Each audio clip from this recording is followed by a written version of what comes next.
오토바이를 타고 달리다 미끄러진 50대 남성. 여기 아파요? 미끄러진 것도 기억 안 나요? 왜 넘어졌는지? 여기 어딘지도 모르는데. 어디에요, 여기가? 이쪽에.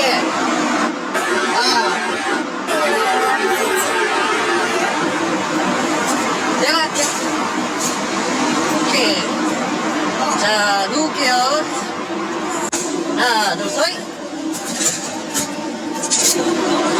병원 이제 찾아야 돼요. 치료가 시급한 상황. 서울곤역의상센터 국립중앙의료원에 연락해봅니다. 지원입니다, 선생님. 이게 혹시 수용이 가능하실까요? 지금 혈압은 잠시만요. 이게 혈압인가? 혈압이 177에 113, 맥박 134회, 산소 포화도 100 이렇게 나타내고 있거든요. 그래요. 일단 그럼 이 근처 뭐 괜찮은데 뭐 추천해 주시면 없을까요? 거절입니다. 네네. 알겠습니다. 수술이 안 된대.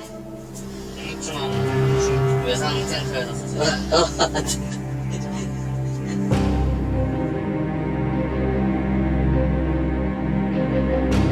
병원들은 응급실에서 받을 수 없는 환자 유형을 공개합니다.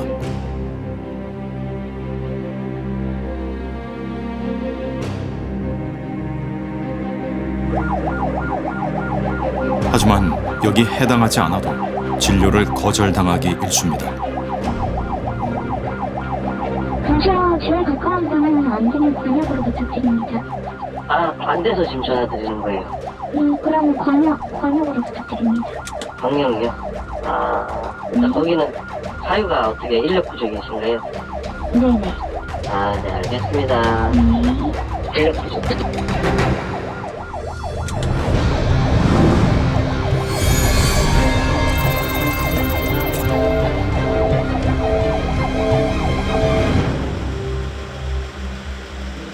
서울 동북권역응급의료센터는 오늘도 북새통입니다.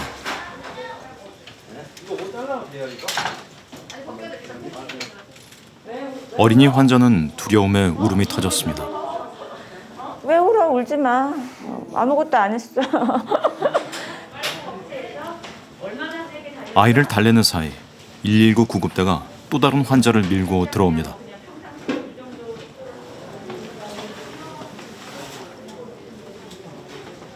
권역응급의료센터의 의사는 김수진 교수뿐입니다.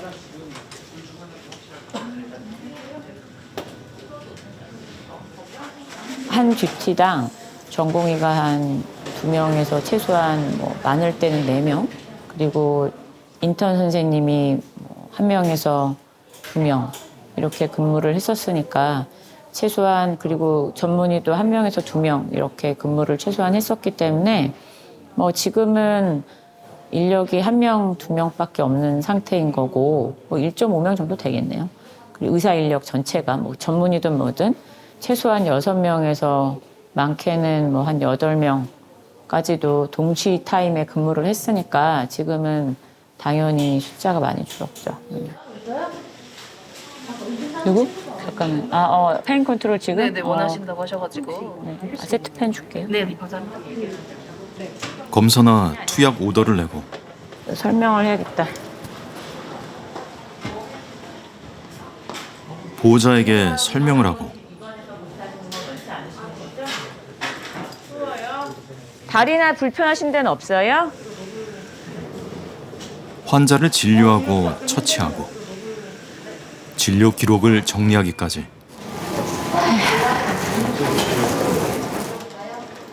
모두 혼자 감당해야 한다는 뜻입니다. 권역센터가 이 정도면 다른 병원 상황은 더 안 좋을 거라고 합니다. 수도권도 지금 이전에 했던 역량의 50%를 하는 병원들이 별로 없어요. 없는 거를, 안 되는 거를 선생님들이 어떤 갈아 넣어서 뭐 심근경색이나 뇌졸중 와가면서 환자를 보라고 할 수는 없죠.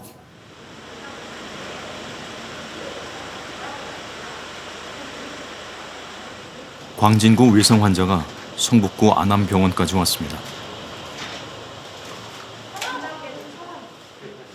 어떻게 보고 나셨어요? 어떻게? 지금 환자분이 굉장히 어디 옆에서 내려가려고 내려가려고 하다가 여기서 떨어졌거든요. 근데 왜 내려졌어? 서울 동남권에 받아주는 병원이 하나도 없었던 겁니다. 여기저기 응급실에 전화를 드려보시면 거짓말 해도 한 없어요. 10군데 지금 10군데. 근데 아무튼 방역을 넘어와야 되는 상황이 됐죠. 번역에서 받아주는 데가 거의 계획마다 다 있는데.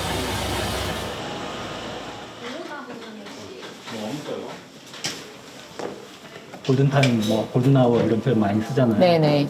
이 상황에 대한 골든타임을 말씀하시는 건가요? 이미 저희는 다 놓치지 않았나요? 이 상황의 골든타임은 작년에 이 사태가 시작되고 나서 몇 번이 가능한 시기가 어떻게 보면 있었을 수도 있는데 지금 다들 아무것도 진행되지 못한 채로 여기까지 온 거고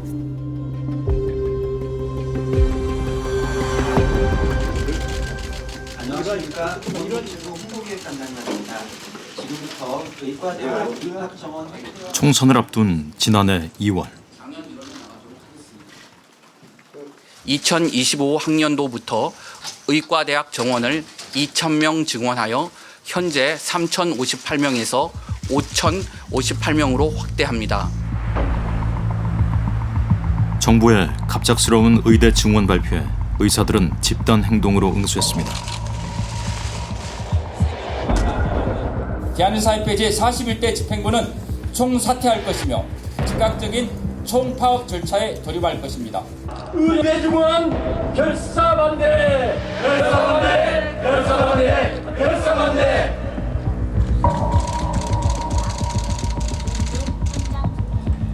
사직서 수리 불허, 진료 유지 명령. 정부도 강경 대응을 이어갔습니다. 2,000명은 결코 많은 숫자가 아닙니다. 2,000명도 부족하지만 더는 늦출 수 없기에 내린 결단임을 다시 한번 강조드립니다. 애초에 점진적 증원이 가능했다면 어째서 지난 27년 동안 어떤 정부도 단 한 명의 증원도 하지 못한 것인지 되묻고 싶습니다. 전공의들이 병원을 이탈한 지 지금 증원 필요성에는 시민사회도 공감했습니다. 지쳐가고 있다고 합니다. 혹시라도 그간의 의사 부족으로 인한 의료 공백, 또 불균형 문제가 너무 심각했고 그게 어제 오늘의 문제가 아니라 한 10여 년간 누적돼 오면서 실은 현장이 훨씬 더 심각한 문제였습니다. 국민을 살리기 위한 정책이라고 보고 정부가 선택한 정책이라고 생각이 듭니다. 그래서 저희도 혼란과 불편을 알면서도 그럼에도 불구하고 반드시 가야 할 길이라는 생각들을 했었고 문제는 환자들이었습니다. 수술이 연기되고 응급실 운영이 축소되면서 피해가 커졌습니다. 하지만 정부와 의사들의 강대강 대치는 한치의 물러섬 없이 이어졌습니다.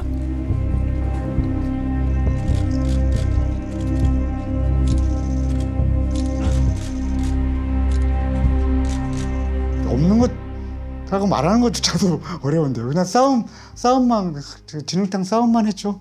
두 의정 간에 뭐 서로 상대방한테 문제가 있다, 뭐 상대방 때문에 해결이 안 된다, 또 의료 현장에서 생겼던 여러 가지 사태에 대해서 양측이 한번 제대로 진정성 있게 노력한 걸 전 본 적이 없는 것 같습니다. 그 와중에 선포된 느닷없는 비상계엄. 자유 헌정 질서를 지키기 위해 비상계엄을 선포합니다. 계엄 포고령에는 미복귀 전공의들을 처단하겠다는 극단적인 언어까지 등장했습니다.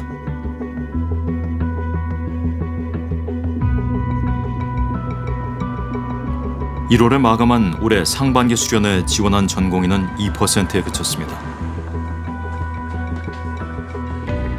늘어난 정원으로 입학한 신입생마저 수업을 거부했습니다.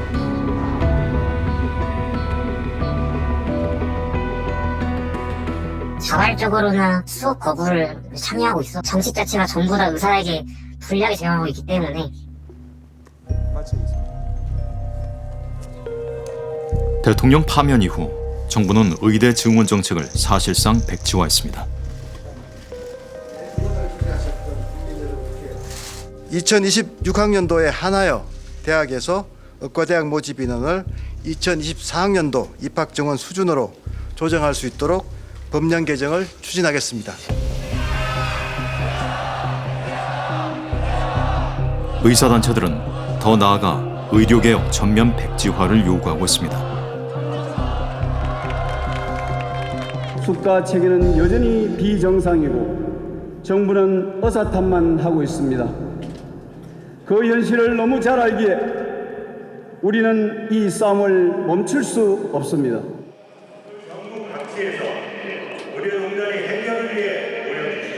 필요한 인력 양성을 통해서 부족한 인력을 충원해야 된다는 부분들이 분명히 있었으나 이제 늘 걸림돌, 정책 추진의 걸림돌이 됐던 그 의사들의 진료 거부 여전히 또 발생했고 또 현재도 지속적으로 되고 있어서 사회적으로 매우 이제 갈등과 혼란이 심각한 상황이라고 보여집니다. 10년 전의 이야기입니다만 상황을 수습해야 한다는 데에는 모두가 공감하지만 방법이 보이질 않습니다. 그러나 그 고통에도 불구하고 많은 환자들이 학생들이 의사가 돼서 환자를 전문의로서 보기까지는 앞으로 10년이나 남아 있어요. 그래서 이 밸런스를 5년 이상의 갭을 이미 깨져 있는 겁니다. 그래서 이거는 골든타임이고 뭐고 지금은 다 지났고 재활이라도 해야 되지 않나. 네, 지금 그런 생각이 저는 좀 드는데요. 수련병원을 나간 전공의들은 어디로 갔을까?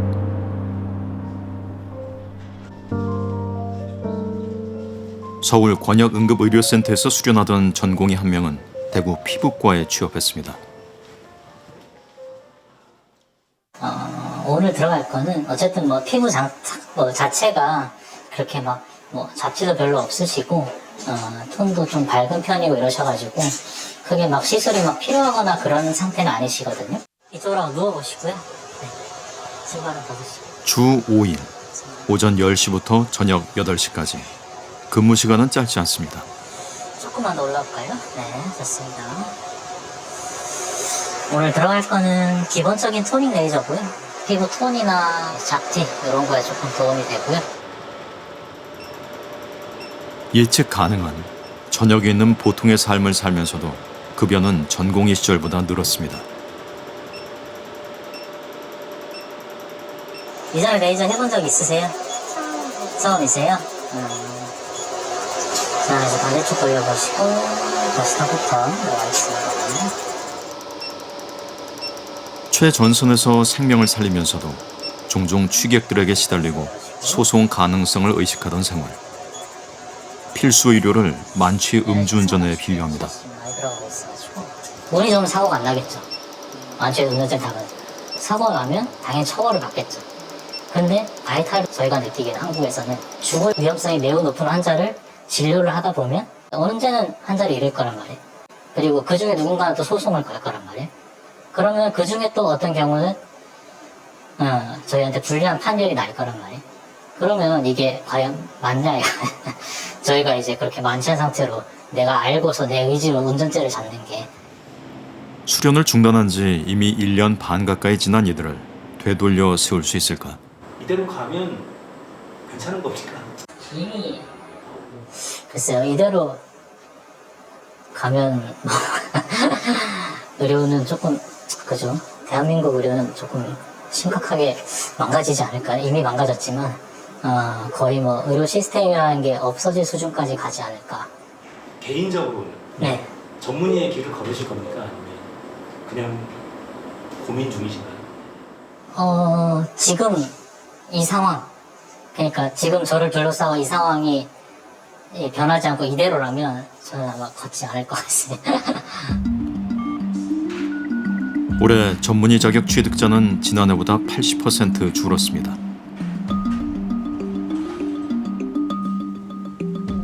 내년에 전문의가 될 레지던트 4년차는 1월 전공의 모집에서 단 5%만 돌아왔습니다. 이게 1, 2년 정도 더 끌면요. 상급종합병원에도 전임의가 없습니다. 서울에 있는 병원도 더 이상 못 버티게 돼요. 종합병원에도 신규 전문의가 없기 때문에 못 버티게 됩니다.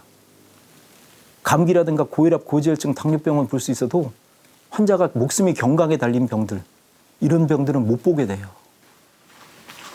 올해가 거의 마지막. 저는 마지막이라고 봅니다.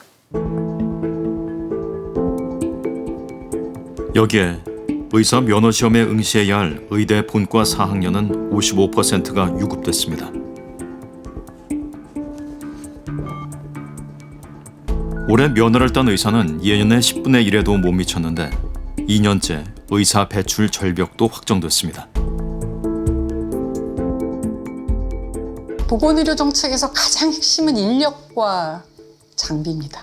그 중에서도 인력이라고 할 수 있고 의사 인력이 실은 가장 중요하다고 생각이 듭니다. 그 공급을 실은 늘리지 못하면 당연히 의료 시스템 안에 공백이 있을 수밖에 없는 거죠. 저희가 가장 주목했던 부분들은 취약지의 의료 공백이었습니다. 중증도 아니고 급하지도 않고 그리고 또 거기에 살고 있는 분들이 많지 않기 때문에 실은 정치적으로 그분들이 강자가 아니었고 약자였다는 생각이 들고 목소리가 그렇게 크게 반영되지 않았던 것이 사실입니다.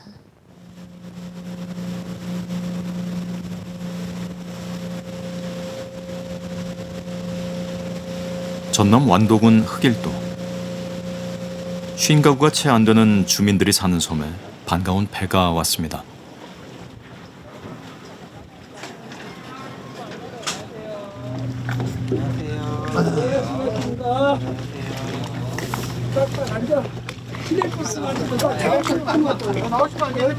예, 갑시다.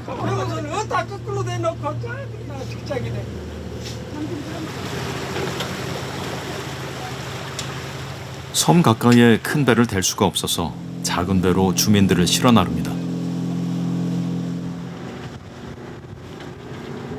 왼쪽 신발장에서 슬리퍼 갈아 신고 들어가 주세요. 슬리퍼 저쪽에 있습니다. 안에서 슬리퍼 하세요. 조심히 들어가세요.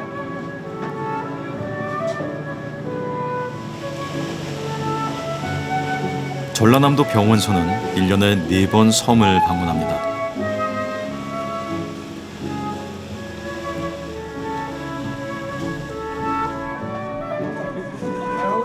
접수실부터 내과, 치과, 임상병리실, 약제실까지 갖춘 떠다니는 병원.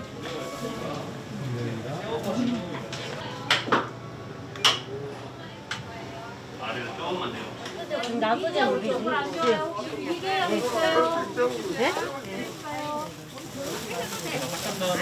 그 불편하신 데가 어디세요? 한번? 양쪽에서 할게요. 진료와 치료, 투약까지. 외국인 노동자에게도 무료입니다. 엑스레이는 안 찍으셔도 되겠어요?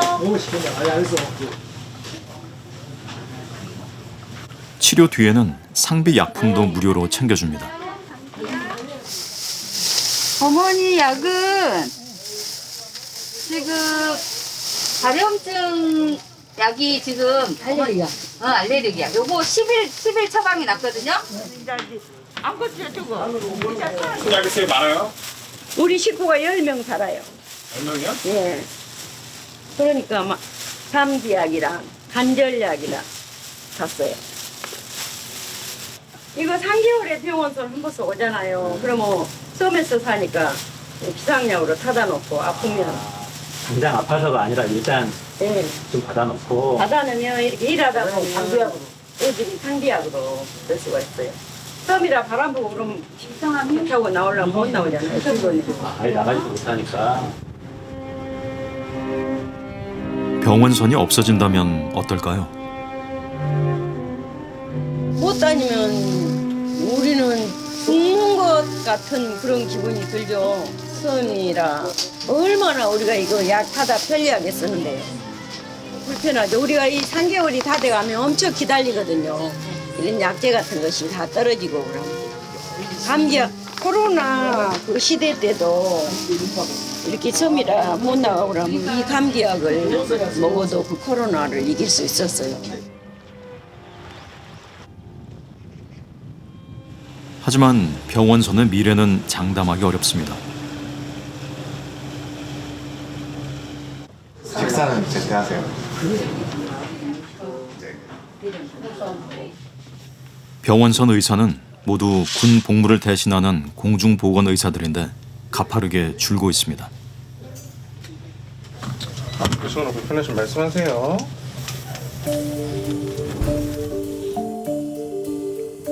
의대 남학생의 병역 옵션은 대개 재학 중 현역병 입영 또는 의사 면허 취득 후 공중보건이나 군의관 복무 이렇게 두 가지입니다. 2019년 112명이던 의대생 현역 입영은 지난해는 12배가 됐습니다. 공중보건이 입대자는 같은 기간 동안 절반 아래로 급감했습니다. 서서히 공무원생인데 숫자가 줄어들어서 좀 이런 의료 취약계층 분들한테 돌아가는 의료는 점점 더 줄어들지 않을까 생각은 들긴 합니다. 공중보건이 복무기간은 육군 현역병사 복무기간의 2배가 넘습니다. 병사 급여가 크게 인상됐는데 공보위 처우는 제자리 수준인 것도 한 원인입니다. 배 타고 1시간 나와서 또 버스 타고 올라와서 그래서 왕복 10몇 시간이 걸리는 걸로 알고 있습니다. 그리고 이제 그 섬 지역에 들어가서 1년을 거의 유배 생활을 해야 이제 충청도나 이런 데로 다음 연도에 쓸 수 있다고 들었습니다. 결국 취약지 보건지소가 비어갑니다. 의사 없는 보건지소가 전남에서만 지난해 84곳에서 올해 126곳으로 늘었습니다. 10곳 중 6곳에 의사가 없는 셈입니다.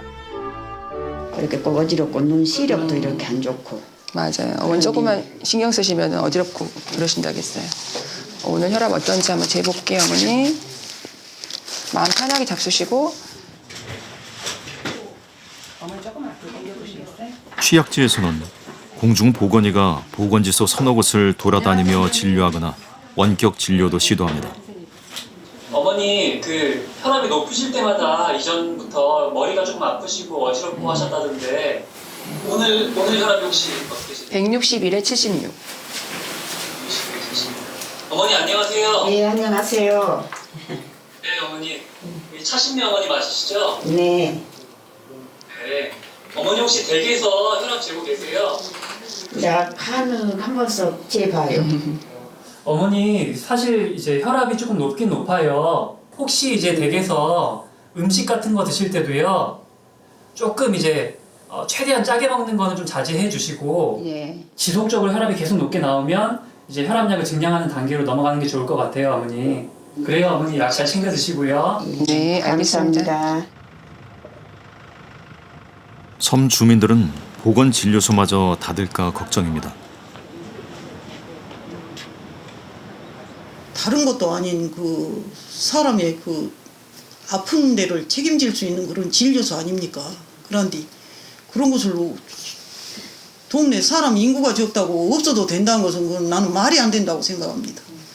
그러고 이제 앞으로 갈수록 노령 인구가 많아진디 그 노인들은 그러면 이제 자식들이 병원에 일일이 안 데리고 다니면 병원에 갈 수 없고 아파도 죽으나 사나 며칠씩 약을 구할 수 있을 때까지는 참고 살아야 되고 이런 어려운 점이 많지요. 전남 완도군. 50년 사이 인구가 3분의 1로 쪼그라든 대표적인 소멸 위험 지역입니다. 완도의 신생아를 받는 의사는 37년 차, 이제 70대가 된 전희양 원장뿐입니다. 태반도 아주 좋은 위치에 있어. 좋은 위치. 태반도 좋은 위치에서 이거는 정상분만 하든 술하든 아주 좋은 위치여서 건강한 거예요. 전희양 원장이 받는 아이는 1년에 한 자릿수. 분만실을 유지할 수 없는 여건입니다. 이 지금 임계점이란 말 하고 있잖아요. 뭐 미래의 문제는 우리한테는 그냥 사치스러운 이야기예요. 당장에 지금 금년에 월급쯤에 이달에도 2월달, 3월달이 지금 우리 평균 어떤 그 수익 지수가 안 맞아가지고 마이너스적인 상황이 되다 보니까 임금 주는데 굉장히 신경 써서 할 상황인데 이 정도에서 전혀 관심 안 갖고 내버려 두면 1년이 아니라 뭐 그 안에도 이렇게 어려움을 당할 수 있는 그런 의료 환경이죠. 목포 한국병원은 국내에서 가장 먼저 닥터 헬기를 운용한 곳 중 한 곳입니다. 닥터 헬기의 운영 구간을 목포 한국병원을 기준으로 반경 100km에서 확대해 직선 거리가 145km인 가거도 주민들도 혜택을 받을 수 있도록 할 계획입니다. 진도 앞바다에서 발생한 세월호 참사 당시에도 또 최근 제주항공 여객기 참사 때도 큰 역할을 했습니다.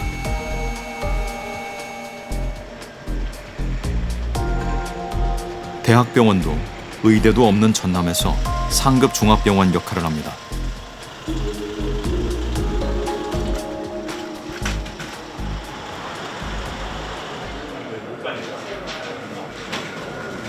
오늘도 응급실에는 환자들이 끝없이 밀려듭니다.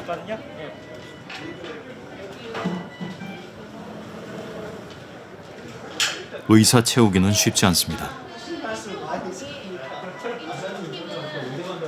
인건비가 예전에 비해서 많게는 뭐 1.7배에서 거의 2배까지도 올라간 데도 있습니다. 그 응급진료를 해준 데는 신경외과 같은 경우도 뭐 1,800 정도 했다면 지금은 2,800에서 거의 뭐 3,000까지도 이렇게 생깁니다. 환자 줄어들고 진료 양도 지금 외래 환자나 입원해서 줄어든 상황인데 그렇게 지출 자체는 오히려 계속 늘어나다 보니까 직원 급여가 우리가 전체 지출의 한 60% 넘어가면 병원 문을 거의 닫아야 된다고 말을 하는데 실질적으로 거의 60% 육박이 돼 있습니다. 27년째 목포를 지키고 있는 외과 의사는 남은 시간을 3년으로 봅니다. 어찌됐든 이쪽의 응급의료를 그래도 책임을 우리 병원에서 해줘야 된다는 생각을 가지고 있기 때문에 그래도 할 수 있는 데까지는 해야 된다고 생각을 합니다. 도망가고 싶진 않으세요? 사모님은 아무 말씀 안 하십니까? 저도 그만두고 싶은 입장입니다. 집사람은 말 안 합니다.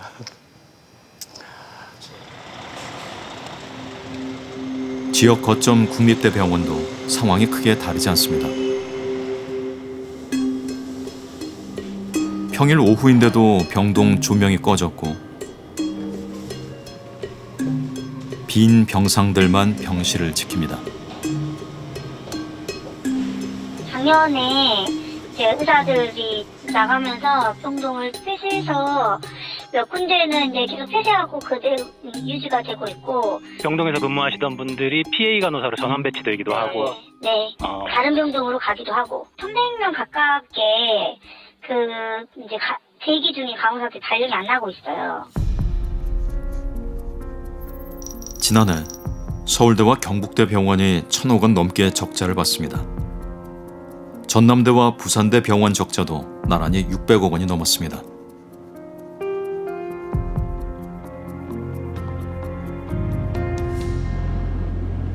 외래와 당직, 수술을 감당하던 교수들도 하나둘 떠납니다. 부산의 2차 병원. 혈압도 낮고. 레프트 메인 임팩트 같은데. 호출을 받고 내려가는 배장환 소장의 표정이 좋지 않습니다.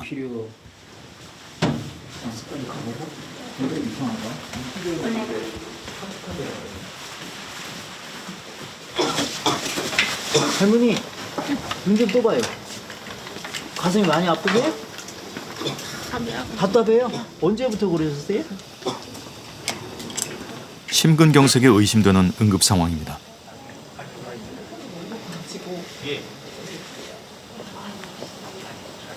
지금은 1시간까지 기다릴 여유가 없을 것 같아요.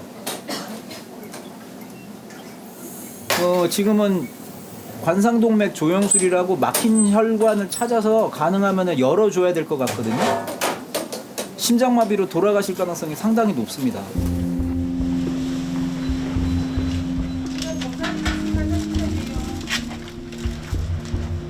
허벅지에서부터 혈관을 따라 올라가서 관상동맥의 막힌 부분을 찾습니다.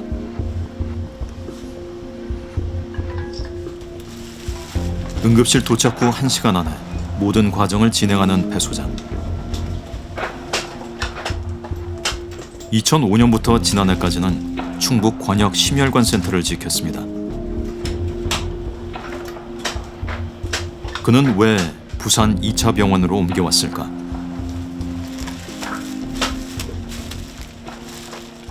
돌아갈 데가 없는 거죠. 집이 있어야지 돌아가잖아요. 제가 생각하는 집은 중환이랑 막 사투를 벌이는 곳이에요. 누구하고? 제 동료 교수들하고, 동료 간호사들하고, 동료 전공의들하고. 그게 제 집이에요. 그리고 두 번째는 뭐냐면은 가르칠 전공의가 있는 게 제 집이고, 가르칠 학생이 있어야지 제 집인 거예요. 그냥 평화스러운 곳이 제 집이 아니고요. 하루하루가 전쟁터이고 하루하루가 배우는 기쁨을 주는 곳이 제 집인 거예요. 만약에 그렇지 않다면 그게 제 집이 아니죠. 의정 갈등으로 대학과 수련병원 기능이 망가졌기 때문에 돌아가려야 돌아갈 수 없다는 얘기입니다.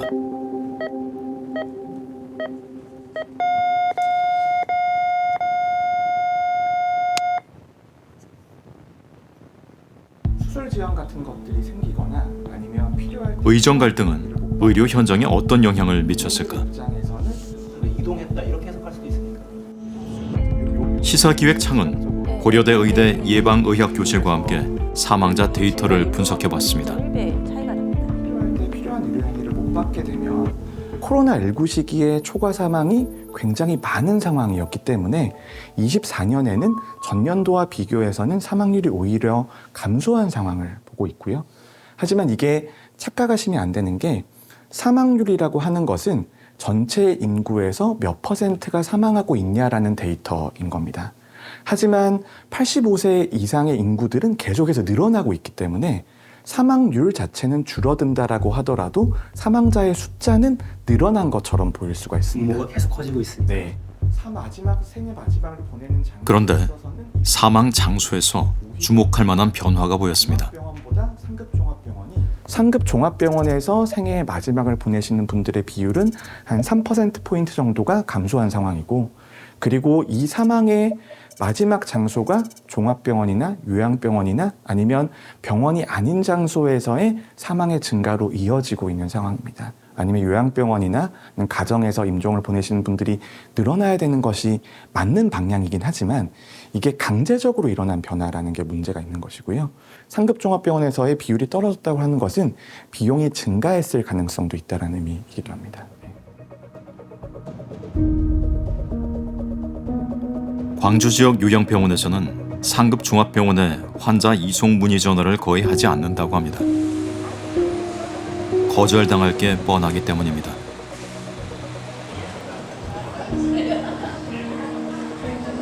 결과적으로 요양병원에서 숨을 거두는 노인들이 늘었습니다. 4명 정도 됐었을 텐데 전원을 못 가고 사망하는 경우가 이렇게 되면, 근데 지금은 작년은 뭐 사망한 사람이 한 7, 8명 정도. 원장님이 보셨던 환자 중에서 전체를 따지면 진짜 적지 않아요. 그럴 것 같아요. 어차피 이제 저희들이 요양병원에서 치료를 하시는 한계가 있으니까. 이 요양병원은 광주광역시 내에서 대형 병원으로 전원되는 몇 안 되는 곳입니다. 그런데도 수술 감소의 영향은 피부로 느껴지는 수준입니다. 특히 이제 폐암 환자 같은 경우에는 더블링 타임이라고 그래서 암세포 사이즈가 2배로 되는 타임이 한 달밖에 되지 않는데 진료 예약 자체가 아예 잡을 수가 없어서 소리 없이 수천 명이 죽어가고 있는 상황입니다. 통계는 잡히지도 않는. 네, 안 나옵니다. 그냥 그대로 악화되고 네. 죽음을 향해 가는 거네요. 2기가 3기가 되고 3기가 4기가 되고 4기가 4기 말이 돼가고 있어요.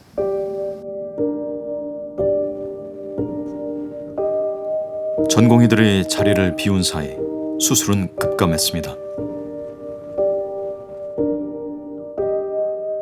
그 폐암을 예를 들어서 말씀드리면 기존에는 상급 종합병원에서 전체 수술의 80% 이상을 담당해 왔었습니다. 그러나 이제 2024년 3월부터는 70% 초반대로 떨어지는 현상을 볼 수 있습니다. 그리고 전체 수술 건수 같은 경우에도 폐암 수술이 월 평균 상급 종합병원에서 900건 이상 이루어지던 것이 200건이 감소하였습니다. 그리고 종합병원에서는 약 200건 정도 월 평균 수술 건수가 이루어지었다면 40건 정도가 증가해서 이 격차가 생기는 것이죠.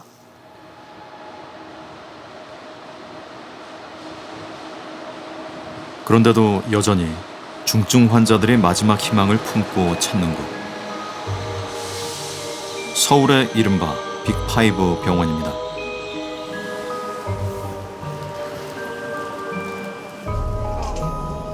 빅5 병원 3곳으로 가는 셔틀버스 승강장. 환자들이 긴 줄을 섰습니다.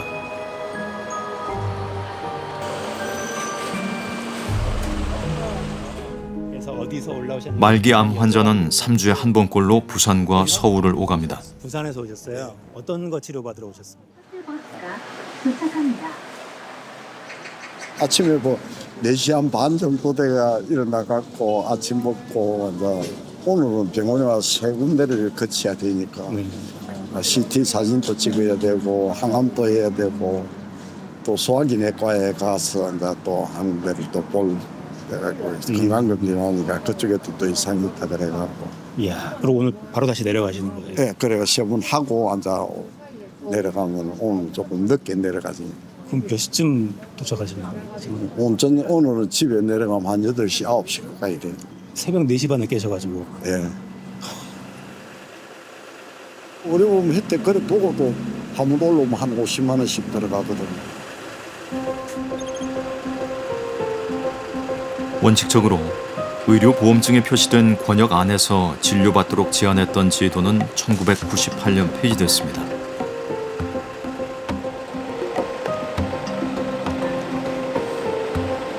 병원 셔틀버스는 수서역 1원역을 거쳐 병원까지 운행합니다.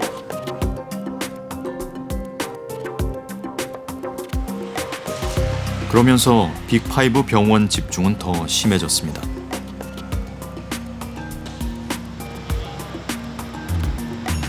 병원 주변, 이른바 환자방. 일종의 단기 임대 숙박업소도 여전히 성업 중입니다. 그냥 거의 빈 방이 없다시피 해요? 없어요. 그건 확실해요.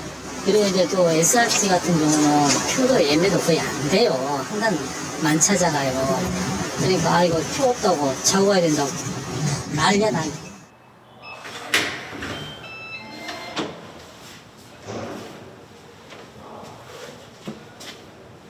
전립선암 치료를 위해 경북 경주에서 올라온 남성은 월세 130만 원짜리 방에 머뭅니다. 거기서도 할 수 있죠, 지역에서도. 저기 저 기장의 원자력병원에서도 방사선 다 할 수 있고 다 하는데 내가 그렇다기보다는 우리 가족들이 거기선 싫다고 자꾸 올라가자고 그래가지고 온 거지 이게.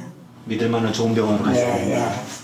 그게 비단 나쁜 게 아닐 거예요. 딴 환자들도 되게 길이 있으면 그렇게 올라오려고 그럴 거예요.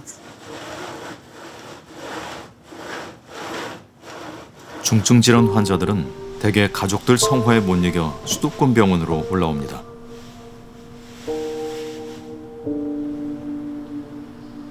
하지만 이들의 성화가 근거 없는 믿음 때문만은 아닙니다. 암 수술 후 30일 안에 숨지는 환자들의 비율. 비수도권이 수도권보다 대개 2~3배 높습니다. 특히 폐암 수술 후 30일 내 사망자 비율은 강원과 전라권이 수도권의 6배,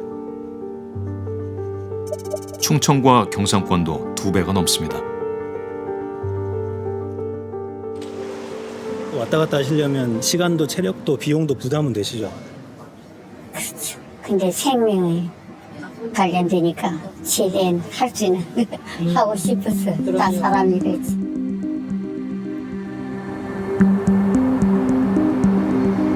취재팀은 의정 갈등이 수도권과 비수도권의 의료 격차에 어떤 영향을 미쳤는지도 살펴봤습니다. 작년 같은 경우에는 수도권에는 전문의가 거의 1,400명 정도 늘어났지만 수도권이 아닌 지역에는 불과 200명 정도만 늘어나는 그런 상황으로 이어지고 있습니다. 20년 정도 전만 해도 지역에 더 많은 전문의가 있는 대표적인 과가 외과였는데 최근에는 이런 현상이 완전히 역전이 되어서 수도권에 훨씬 더 많은 전문의가 근무를 하고 있는 그런 상황이 된 거죠. 지역의 외과 전문의가 이렇게 극심하게 줄어들고 있다라고 하는 것은 지역에서의 외상 기능이라든지 암 수술 기능 같은 것들이 쇠퇴하고 있는 현상으로 봐야 됩니다.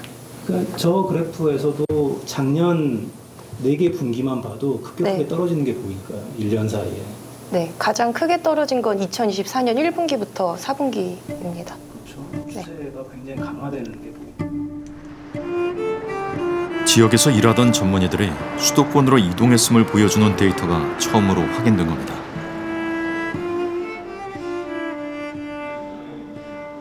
비수도권 광역시 병원에서는 이러한 변화를 체감하고 있습니다.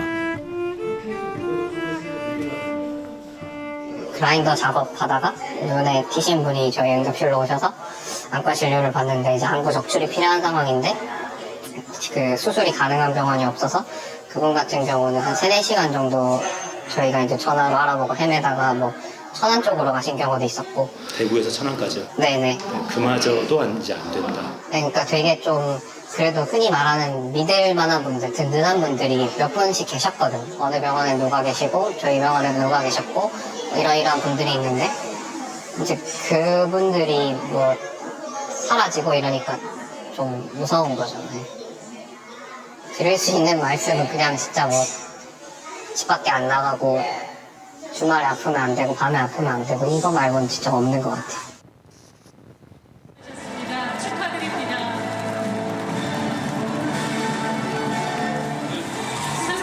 대선 전국에서도 의료는 주요 이슈 가운데 하나입니다. 멈춰버린 성장을 복원해야 합니다. 민주당은 의대 정원에 대해서는 사회적 합의에서 다시 출발해 합리화하겠다고 했습니다.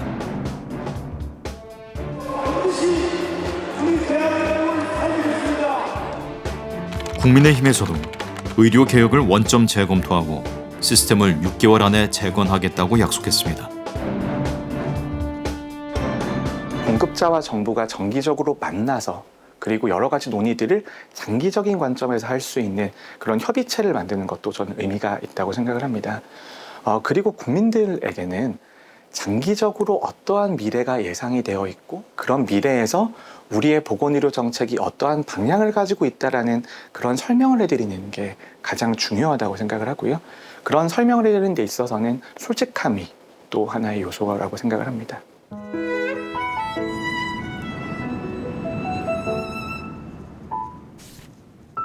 전남 곡성군에 전문의가 상주하는 소아과가 생겼습니다. 65년 만에 처음입니다. 시민기부금 3억 원에 뜻있는 의사의 결심이 더해져 가능했습니다. 출산율 저하와 인력 소멸 위기에서 사실 아이 낳고 살 수 있어야지 이런 문제들이 개선이 될 텐데 필수 자원이 소아과 진료의 가능성이잖아요. 거기에 대해서 제가 역할을 할 수 있지 않을까. 의사를 구하기 힘든 다른 지역에서도 대책을 절박하게 호소합니다. 모든 지역의 의료 시스템이 희생과 선의의 의지에 돌아갈 수는 없기 때문입니다. 내가 무슨 오일 맞출게.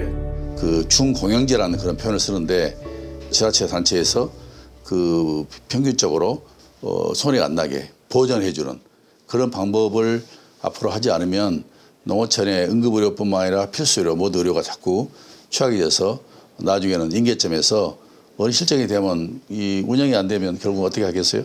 어느 정도 일정 지역에 대해서는 그런 수가를 해줘서 그걸 갖다가 상세를 시켜주는 거예요.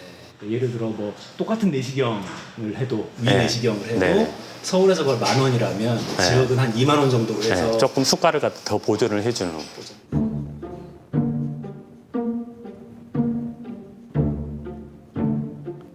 의료 시스템에 대한 근본적인 개혁 논의가 빠진 의대 증원 정책은 큰 후유증만 남겼습니다.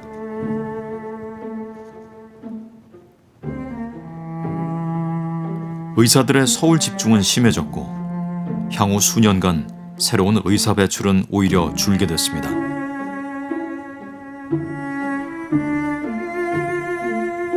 지방은 물론 서울에서조차 응급의료, 필수의료가 삐걱거립니다. 진료도 안 되시는 건데. 아이, 그거 되고 안 되고를 떠나서요. 암 환자 팔로업인데 거기서 안 된다고 병 오는 거는 그건 아닌 것 같아요. 의료 붕괴로 가는 카운트다운을 멈출 기회는 이제 얼마 남지 않았습니다.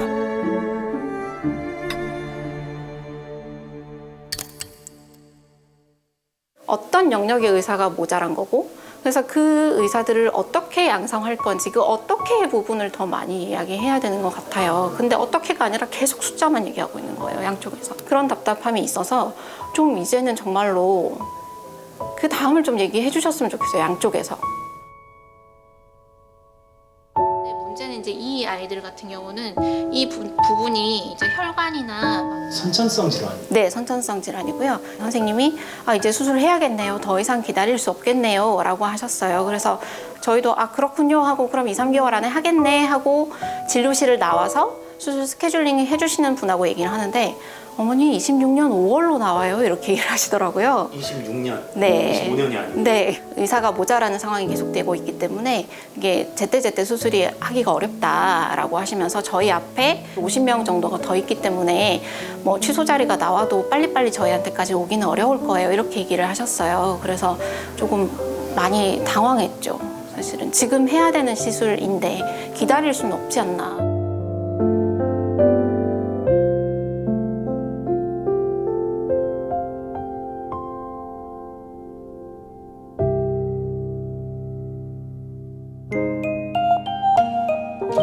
KBS